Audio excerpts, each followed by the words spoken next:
Where artificial intelligence meets the power greets. তো আমাদের যেহেতু পাওয়ার সিস্টেম, তো পাওয়ার গ্রিড নিয়ে একটু কথা বলি। এইটা একটা এরিয়া, আমাদের এগুলো হচ্ছে রিসার্চ ফোকাস এরিয়া, ঠিক আছে? কোথায় কোথায় আমরা হচ্ছে ব্যবহার করব research? Load and electric vehicle charging demand forecasting. Forecasting এর ক্ষেত্রে আমার হচ্ছে যে আর্টিফিশিয়াল ইন্টেলিজেন্স ব্যবহার হবে এবং আমরা এই ল্যাবে এগুলো নিয়ে কাজ করব। লোড ফোরকাস্টিং আর ইলেকট্রিক ভেহিকেল যেহেতু অনেক বেড়ে গেছে, এটা হচ্ছে বাইরের দেশে, বিশেষ করে অস্ট্রেলিয়াতে বা হচ্ছে আদার্স কান্ট্রিগুলোতে। সো চার্জিং হচ্ছে যে খুব ওঠানামা করে, ওইটা ফোরকাস্টিং এ কাজ করবো। এগুলো ইন ডিটেলস কথা বলা হবে, জাস্ট আমি দেখা যাচ্ছি। রিনিউয়েবল এনার্জি ফোরকাস্টিং এ কাজ করবো, এবং রিনিউয়েবল এনার্জির সোলার, উইন্ড, হাইড্রোজেন। হাইড্রোজেন খুবই ইম্পর্টেন্ট, বিকজ সোলার আর উইন্ড নিয়ে অলরেডি অনেক কাজ হয়ে গেছে, ঠিক আছে? তো ওই যে বললাম নতুন কাজ বের করতে হবে, হাইড্রোজেন নিয়ে কাজ কম হয়েছে, ওই হাইড্রোজেনে কাজ করলেই পেপার হবে। তারপরে অপটিমাল শিডিউলিং। অপটিমাল শিডিউলিং কি অন্য ক্লাসে ব্যাখ্যা করবো। Inertia forecasting and system stability. Inertia, what is inertia? Inertia moment of inertia সবাই পড়ে আসছে। ইনারশিয়া মানে হচ্ছে যে যেটা বাধা দেয়, মানে একটা বড় চাকতি টারবাইন যদি আমি ঘোরাই, এক পাশে ঘুরতেছে, লেটস সে ক্লকওয়াইজ ঘুরতেছে, হঠাৎ করে কি ওটাকে থামানো যাবে? হঠাৎ করে কি ওটাকে অ্যান্টি ক্লকওয়াইজ ঘোরানো যাবে? যাবে না। ওইটাকে বলতেছি ইনারশিয়া, ওর সিস্টেমের ভরের কারণে যে রোটেশনটা হয়। তো এই ইনারশিয়া তো ওইটা ঘুরতেছে, ওইটা রোটেশনাল ইনারশিয়া। বাট পাওয়ার যখন জেনারেট হচ্ছে, তখন কিন্তু ইনারশিয়াটা আমরা হচ্ছে যখন সিগনালে কনভার্ট করবো, তখন কিন্তু আমরা এরকম এরকম এরকম দেখতে পারবো যে ইনারশিয়াটা কখনো উপরে উঠতেছে, কখনো নিচে নামতেছে, কখনো আবার ম্যাক্সিমাম, কখনো মিনিমাম। তো আগামী 10 মিনিট পর, আগামী 15 মিনিট পর ইনারশিয়াটা কিরকম হবে, এটা খুবই জরুরি জানা। কেন জানা জরুরি? কোথায় এটা ইফেক্ট ফেলে, কোন জায়গায় কাজ হচ্ছে, এটা হবে, এটা ডিসকাশন হবে যেদিন এই রিসার্চ এরিয়াটা নিয়ে কথা বলবো সেদিন। সো এইখানে কাজ হবে। তারপরে হচ্ছে আমাদের কার্বন এমিশন।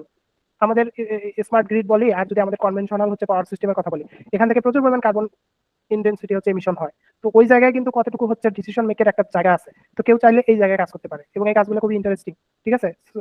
ডিসিশন মেক করার কাজে লাগে, তো খুবই ইন্টারেস্টিং।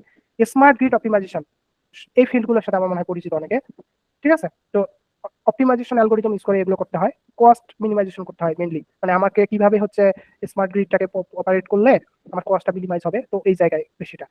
তারপরে হচ্ছে এই ডাটাগুলো, পিএমইউ হচ্ছে ফেজ মেজারমেন্ট ইউনিট, আর স্ক্যাডা সম্পর্কে সবাই জানে, স্ক্যাডা।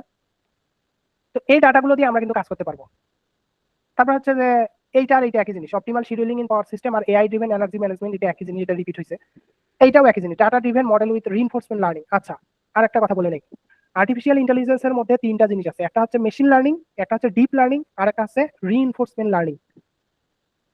সবচেয়ে টপ নচ রিসার্চ এরিয়া হচ্ছে reinforcement learning, but the harsh reality is reinforcement learning is very very very hard compared to typical deep learning model, because মানে এই deep learning মডেলগুলোতে আমরা just function call করি, মানে layer গুলোকে call করি, মানে কোনো একটা কিছু সিস্টেম ডেভেলপ করা আছে, আমরা জাস্ট কাজে লাগাইলাম, আমাদের ভিতরে এত কিছু জানার দরকার হয় না। বাট রিইনফোর্সমেন্ট লার্নিং এ, যে রিইনফোর্সমেন্ট লার্নিংটা যেভাবে কাজ করে, ওইটাতে অনেক রিওয়ার্ড নামে একটা জিনিস আছে, আর একটা হচ্ছে যে কি আছে ভুলে গেছি, রিওয়ার্ড আর একটা হচ্ছে লস।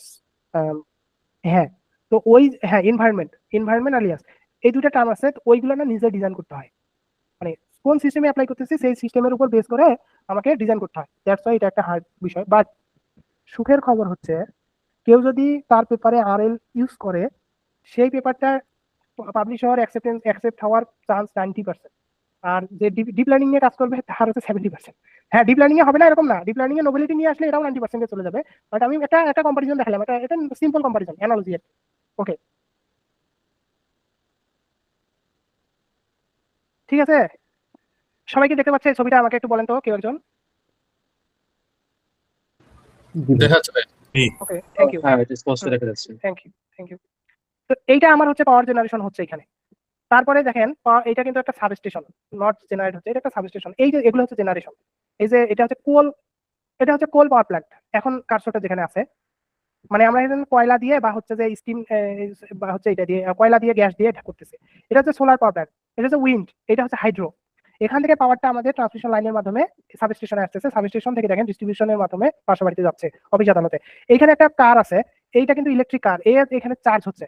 আপনাকে আমি এখানে দেখাই দিচ্ছি কোন কোন জায়গায় আর্টিফিশিয়াল ইন্টেলিজেন্স ব্যবহার করা যায়।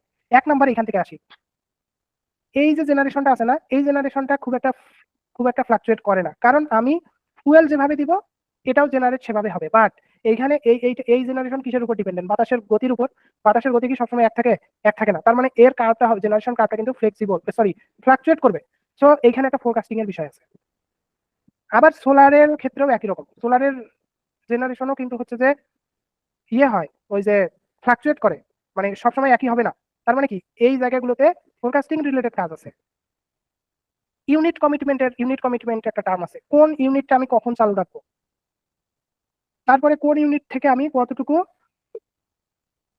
পাওয়ার আউটপুট জেনারেট করব, কোন ইউনিটটাকে কতক্ষণ চালু রাখবো, কোন ইউনিটটাকে কতক্ষণ বন্ধ রাখবো। মানে আমি এখান থেকে কতক্ষণ নিব, এখান থেকে কতক্ষণ নিব, এইটাকে কখন অফ রাখবো, এটাকে কখন অন রাখবো, এই যে সিস্টেমটা, এইটাকে বলে হচ্ছে অপটিমাল শিডিউল করব। তার মানে এখানে একটা রিসার্চ হচ্ছে এবং এখানে আর্টিফিশিয়াল ইন্টেলিজেন্স অ্যালগোরিদম গুলো ব্যবহার করা হচ্ছে। এটা পেপার দেখলে বোঝা যাবে কোথায় কিভাবে করতেছে, এটা তো উপরে উপরে বলতেছে। তারপরে আসেন এইখানে ইলেকট্রিক ভেহিকেল চার্জিং। এই ছুটির দিনে গাড়ি বেশি ইউজ হয় নাকি অন ডেতে? অবভিয়াসলি অন ডেতে। তো চার্জ কখন দিবে? মানুষ যখন অফিস থেকে আসবে, সন্ধ্যার টাইমে, পিক টাইমে, রাতে, আবার দুপুরে হচ্ছে কম। তো ফ্ল্যাকচুয়েট করতেছে না? তো ওই চার্জিং লোড ডিমান্ড গুলো ফোরকাস্টিং করতে হবে। এবং হচ্ছে যে আমি কখন ব্যাটারি চার্জ দিব, কখন দিব না, আমার গাড়িতে যদি বেশি চার্জ থাকে ওইটাকে আমি গ্রিডে দিতে পারবো কিনা, V2G বলে যেটাকে, vehicle to grid to vehicle, V2G technology. সেই জায়গাগুলোতে কিন্তু আর্টিফিশিয়াল ইন্টেলিজেন্সের ব্যবহার আছে। ঠিক আছে। তারপরে কেউ আছে এই জিনিসগুলো নিয়ে কাজ করতে পারে, কন্টিনজেন্সি অ্যানালাইসিস, ওইগুলো না, ওইদিকে আমি আর না যাই, এখানে বলে দিই জেনারেশন ফোরকাস্টিং এন্ড অপটিমাইজেশন। একটু আগে যেগুলো বললাম, এই যে এগুলো thermal, hydro, wind, solar, nuclear. তো এগুলোর মধ্যে যে আমি দিয়ে দিব, এটা দেখে নিন যেগুলো কাজ হয়। ট্রান্সমিশন অপারেশন দিয়ে কাজ হয়, বললাম না, এটা স্কিপ করলাম। এটা আসলে এই সাবস্টেশন এর এই যে জিনিসগুলো এখানে বলা আছে, এগুলো আসলে ফিজিক্যাল জিনিস, তো ফিজিক্যাল জিনিসে আসলে আর্টিফিশিয়াল ইন্টেলিজেন্স ব্যবহার হয় না। আর্টিফিশিয়াল ইন্টেলিজেন্স সবসময় ডেটা ভিত্তিক, সেখানে আমি ডাটা পাবো, সেখানে ব্যবহার হয়। তো এগুলো তো মেকানিক, মানে দেখে যে পুড়ে গেছে নাকি, তেল ঠিক মতো আছে কিনা, তো ওরা ব্যবহার করে, আমার দরকার নাই। এবং ডিমান্ড এন্ড কাস্টমার ইন্টেলিজেন্স, এই জায়গা তো বললাম, মানে লো ডিমান্ড ফোরকাস্টিং, তারপর অপটিমাইজেশন। আরেকটা নিয়ে কথা বলি, খুব ইন্টারেস্টিং জায়গা রিসার্চের জন্য, মার্কেট। ইলেকট্রিসিটি মার্কেট একটা বিশাল মার্কেট, মানে এনার্জি মার্কেট, বিশাল মার্কেট। এটা আপনি বিশ্বাস করবেন না, আমাদের দেশে তো ইলেকট্রিসিটি মার্কেটে একমুখী, ওরা জেনারেট করে, আমাদের খালি দাম বাড়ায়, আমরা দিতে থাকি টাকা। কিন্তু বাইরের দেশে কিন্তু এরকম না। বাইরের দেশে আপনি চাইলে গ্রিডে কন্ট্রিবিউট করতে পারেন। এবং হচ্ছে ওখানে হচ্ছে যে পাওয়ার শিফটিং বলে, মানে ওটাকে কি বলবো, ইনসেন্টিভ বেস। মানে ধরেন এরকম আছে যে আপনি যদি রাত 12টার পরে লোড ইউজ করেন, তাহলে আপনি অল্প টাকায় বিদ্যুৎ পাবেন, অথবা আপনাকে আরো রিওয়ার্ড দেওয়া হবে। আর যদি আপনি সন্ধ্যার সময় ইউজ করেন, তাহলে আপনার বেশি টাকা কেটে নেওয়া হবে। এটাকে বলে লোড শিফটিং। তারপরে মার্কেট বিডিং, এই যে এখানে লেখা আছে বিডিং স্ট্র্যাটেজি অপটিমাইজেশন। বিডিং মানে কি? বিডিং মানে তো দর কষাকষি। এরা করে কি, মার্কেট যে অপারেটররা আছে, এরা আজকে বলে দেয় যে কালকে বিদ্যুতের দাম কখন কত থাকবে, 24 ঘন্টা হিসাব করেন যে কোন ঘন্টায় কতটুকু থাকবে। ওই হিসাবে করে কি আদার যে কোম্পানিগুলো আছে, মানে এরা তো জেনারেশন কোম্পানি, এদের কাছ থেকে তো মাঝখানে অনেকগুলো কোম্পানি আছে যারা বিদ্যুৎটা এদের কাছ থেকে কেনে, ওরা কিনে আবার পাবলিকে সাপ্লাই দেয়। মানে মাঝখানে কিন্তু ব্যবসায়ী আছে, যেমন আমাদের দেশে যদি বলি নেসকো, টেসকো, টিপিটিসি, এরা কিন্তু জেনারেশন করে না, এরা কিন্তু বিদ্যুৎটা কেনে, পিডিবির কাছ থেকে কেনে, তারপরে পিসিসিবির কাছ, সরি, আরো যে বিআইএফপিসিএল বা হচ্ছে পাওয়ার প্ল্যান্ট যাদের আছে, ওদের কাছ থেকে কিন্তু বিদ্যুৎটা কিনে কিন্তু এরা বিজনেস করতেছে। তো ওইখানে কিন্তু একটা বিডিং হয়, মানে দর কষাকষি হয়। এবং সেই দর কষাকষি কিভাবে হবে, কিসের উপর ভিত্তি করে হবে, কিভাবে দর কষলে বা কিভাবে আপনি বিদ্যুৎটা কিনলে আপনার জন্য লাভবান হবে, মানে কস্ট মিনিমাইজ হবে, এগুলো নিয়ে রিসার্চ আছে, খুবই ইন্টারেস্টিং রিসার্চ। ঠিক আছে। সো ওই জায়গাগুলোতে কাজ করতে গেলে কিন্তু আর্টিফিশিয়াল ইন্টেলিজেন্সের অনেক ইন ডেপথ জানতে হবে। কারণ মানে আপনি যদি ম্যাপ করতে না পারেন, ওই জায়গাগুলোতে কাজ করতে পারবেন না। তো বাদ এইগুলো কিছু না, এগুলো হচ্ছে যে দেখাই দিছি যে কোথায় কোথায় মেশিন লার্নিং, ডিপ লার্নিং বলে, time series forecasting, decision optimisation and decision making, digital twin and simulation. এটা একটা স্পেশালাইজড জায়গা, এটা নিয়ে পরে কথা বলবো। এক্সপ্লেইনেবল এআই আছে, মানে এগুলো হচ্ছে যে আর্টিফিশিয়াল ইন্টেলিজেন্সের অংশ, এগুলো দিয়ে ব্যবহার করা যায়। এইটা একটা নিয়ে কথা বলি, cyber security and data privacy, খুবই ইম্পর্টেন্ট। এটা নিয়ে মানে এই প্রত্যেকটা জায়গায় ডাটা আছে না, তো সামহাউ ডাটা যদি চুরি হয়, ডাটা যদি করাপ্টেড হয়ে যায়, কেউ যদি টেম্পারেট করে ডাটা, তো সেই ক্ষেত্রে কিন্তু বিশাল ইস্যু তৈরি হবে। কিভাবে বিশাল ইস্যু তৈরি হবে, এগুলো সময় সাপেক্ষ আলোচনা আজকে করলাম, জানা রাখলাম। ঠিক আছে।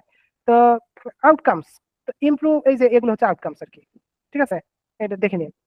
তো এই জায়গাগুলোতে আমাদের হচ্ছে রিসার্চের জায়গা। এবং এই যে দেখেন সিস্টেম অপারেটর, ও দেখতেছে কত কিছু দেখতেছে, পাওয়ার মার্কেট আছে, তারপর আছে প্ল্যানিং এন্ড ইনভেস্টমেন্ট আছে, মানে এগুলোর উপর অনেক কিছু ডিপেন্ড করে। মানে আপনার আর্টিফিশিয়াল ইন্টেলিজেন্সের আউটপুটের উপর অনেক কিছু ডিপেন্ড করে, এবং পৃথিবী যে কোথায় চলে গেছে এটা বাংলাদেশে বসে কেউ এগুলো জানতে পারবে না, কারণ আমাদের সিস্টেম এখনো অ্যানালগ আছে। আমাদের কালকে কতটুকু জেনারেশন করতে হবে এইটা ফোন করে জানায় দেয়, ফোন করে। কিন্তু বাইরের দেশে 5 মিনিট পর কতটুকু আসবে এটা ক্যালকুলেট করে জানানো হয়, এবং হচ্ছে যে আর্টিফিশিয়াল ইন্টেলিজেন্স মডেল ব্যবহার করেই করা হয়। ওকে, তো এই এইটা হচ্ছে আমাদের প্রথম কাজ, যে হচ্ছে যে গ্রিড ডাটা, মানে where does AI sits in the power system, মানে আর্টিফিশিয়াল ইন্টেলিজেন্স হচ্ছে পাওয়ার সিস্টেমের কোন জায়গায় বসে। তো প্রথমে হচ্ছে যে আমাকে অ্যানালাইসিস করতে হবে পাওয়ার সিস্টেমটা, তারপরে দেখতে হবে যে কোন জায়গায় বসতেছে, ফোরকাস্ট করবে, অপটিমাইজ করবে অথবা কন্ট্রোল করবে। তো এই আর্টিফিশিয়াল ইন্টেলিজেন্স থেকে আমরা যে সিগন্যালটা পাবো, মানে আউটপুটটা পাবো, এইটা দিয়ে আমরা হচ্ছে স্মার্ট অ্যাকশন নিব। আবারও বলি, আর্টিফিশিয়াল ইন্টেলিজেন্স একটা মডেল, সেখান থেকে আমি একটা ডিসিশন পাবো, কি পাবো, সরি, একটা প্রেডিকশন পাবো, একটা ভ্যালু পাবো, যে বা একটা কন্ট্রোল সিগন্যাল পাবো, কিছু একটা পাবো। সেটা নিয়ে আমি কি করবো, বসে থাকবো? ডেফিনেটলি আমার কাজ হবে I should have to apply, তাই না? কোনো একটা ডিসিশন নিবো ওইটা দিয়ে। তো ওইটাকে বলছে স্মার্ট অ্যাকশন। তার মানে মাঝখানে এক পাশে আমার ডাটা থাকলো, মানে আমি পাওয়ার সিস্টেম থেকে ডাটা নিয়ে আসলাম, ডাটা নিয়ে আমি হচ্ছে আর্টিফিশিয়াল ইন্টেলিজেন্স অ্যাপ্লাই করলাম, অ্যাপ্লাই করলে এই যে লার্ন প্যাটার্ন করে একটা কোনো একটা কিছু পাইলাম, সেইটাকে আমি অ্যাপ্লাই অ্যাকশন নিলাম, কারণ এটা তো একটা ফিজিক্যাল সিস্টেম, আমি যদি চুপ করে বসে থাকি কিছুই হবে না। এইটাই হচ্ছে যে artificial intelligence in power system ল্যাবের মেইন আর মানে ওয়ার্কিং ফ্লো, ডাটা ফ্লো আর কি। ওকে, সো শেষ হবে ক্লাস। একটু আগে এগুলো আর ব্যাখ্যা করবো না। একটু আগে বললাম যে load demand and electric vehicle charging demand forecasting. তো এই যে দেখেন অ্যাকচুয়াল ডাটা, এই যে কালোটা হচ্ছে অ্যাকচুয়াল আর এইটা হচ্ছে ফোরকাস্টেড, ঠিক আছে? দেখেন যত বেশি অ্যালাইন হবে তত ভালো, ঠিক আছে? এইটা করার জন্য আমাকে যে এখানে অনেকগুলো যেমন এলএসটিএম, জিআরইউ, সিএনএন, এই মডেলগুলো ব্যবহার করা হয়েছে। এগুলো আমরা শিখবো, আমাদের পেপারে এই ধরনের অনেকগুলো ফিগার পাবেন আপনারা, ঠিক আছে? এই এবং হচ্ছে সেই ক্লাসে ডেফিনেটলি ডিসকাস করা হবে যে ফোরকাস্টিং কেন দরকার, এই তো। তারপরে হচ্ছে রিনিউয়েবল এনার্জি প্রেডিকশন, এটা নিয়ে তখন কথা বললাম যে কেন রিনিউয়েবল এনার্জি প্রেডিকশন করা হয়, দরকার হয় সেটা আর কি। দেখেন এখানে অ্যাকচুয়াল ডাটাটা দেখেন কতটুকু ফ্লাকচুয়েট করছে, নিচে নেমে গেছে, আবার উপরে উঠছে, আবার নিচে নেমে গেছে আবার, কিন্তু দেখেন ফোরকাস্টেডটা কিন্তু ওকে রিড করতে পারে নাই, ও কিন্তু উপর দিয়ে চলে আসছে, ঠিক আছে? তার মানে এখানে একটা হিউজ গ্যাপ তৈরি হয়েছে। এই গ্যাপ কিন্তু সংখ্যায় মেগাওয়াট 150, কোথায় 250 মেগাওয়াট, 50 মেগাওয়াটের দাম অনেক। তারপরে হচ্ছে যে optimal scheduling with reinforcement learning. তো রিইনফোর্সমেন্ট লার্নিং সম্পর্কে তখন একটু বললাম যে এটা একটু কঠিন, মানে অপটিমাল শিডিউলিং তো তখন বললাম, এগুলো আরো বিস্তারিত বলবো, এখন এত বললে মাথায় ঢুকবে না, স্কিপ করতেছি।